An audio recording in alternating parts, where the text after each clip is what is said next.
The Dust Bowl was created by several economic and agricultural factors, including federal land policies, changes in regional weather, farm economics, and other cultural factors. After the Civil War, a series of federal land acts coaxed pioneers westward by incentivizing farming in the Great Plains. The Homestead Act of 1862, which provided settlers with 160 acres of public land, was followed by the Kincaid Act of 1904 and then the enlarged Homestead Act of 1909. These acts led to a massive influx of new and inexperienced farmers across the Great Plains. Many of these late 19th and early 20th century settlers lived by the superstition, rain follows the plow.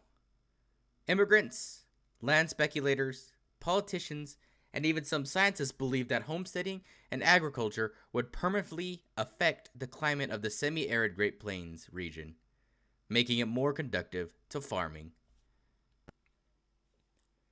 This false belief was linked to manifest destiny, an attitude that Americans had a sacred duty to expand west.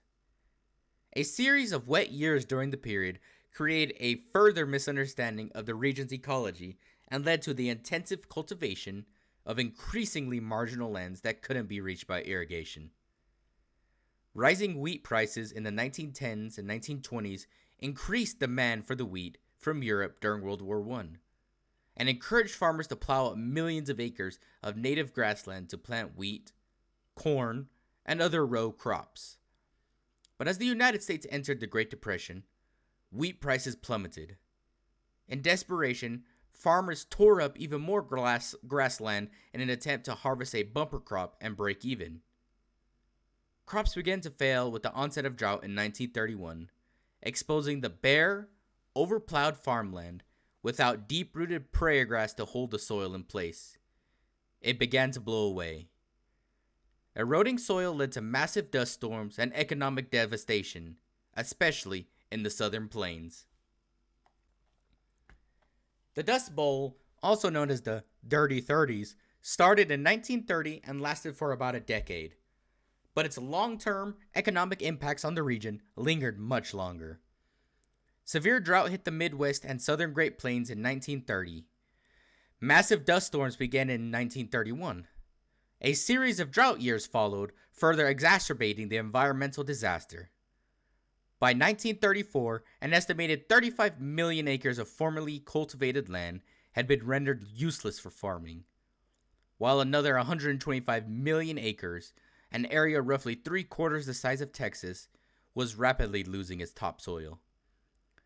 Regular rainfall began to return to the region by the end of 1939, bringing the Dust Bowl years to a close. The economic effects, however, persisted. Population declines in the worst-hit counties, where the agricultural value of the land failed to recover, continued well into the 1950s. During the Dust Bowl period, severe dust storms, often called black blizzards, swept the Great Plains. Some of these carried topsoil from Texas and Oklahoma as far as Washington, D.C. and New York City, and even coated ships in the Atlantic Ocean with dust. Billowing clouds of dust would darken the sky, sometimes for days at a time. In many places, the dust drifted like snow and residents had to clear it with shovels.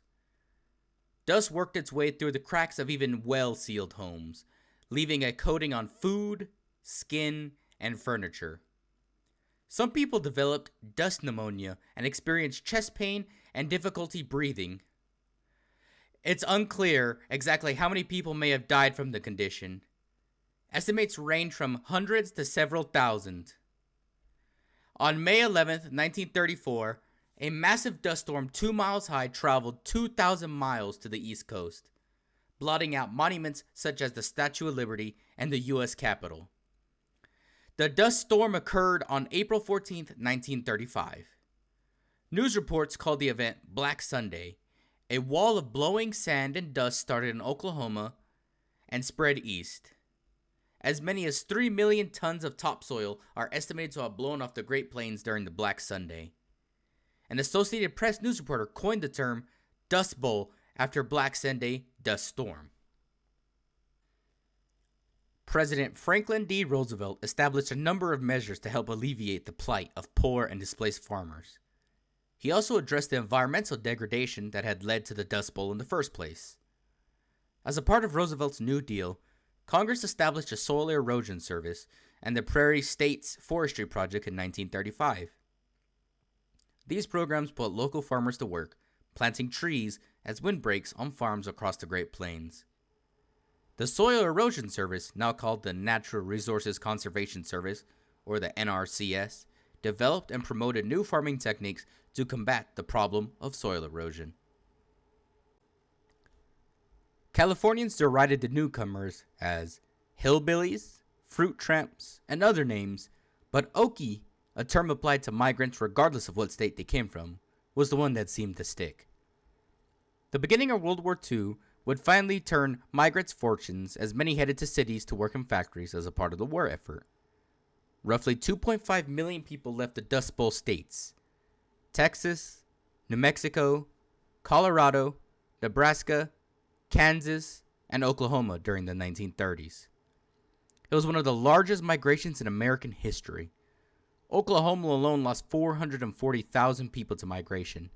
Many of them, poverty-stricken, traveled west looking for work.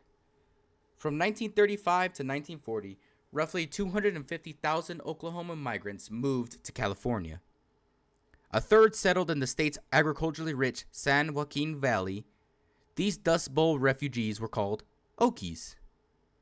Okies faced discrimination, menial labor, pitiful wages upon reaching California. Many of them lived in shantytowns and tents along irrigation ditches. Okie soon became a term of disdain used to refer to any poor Dust Bowl migrant, regardless of their state of origin.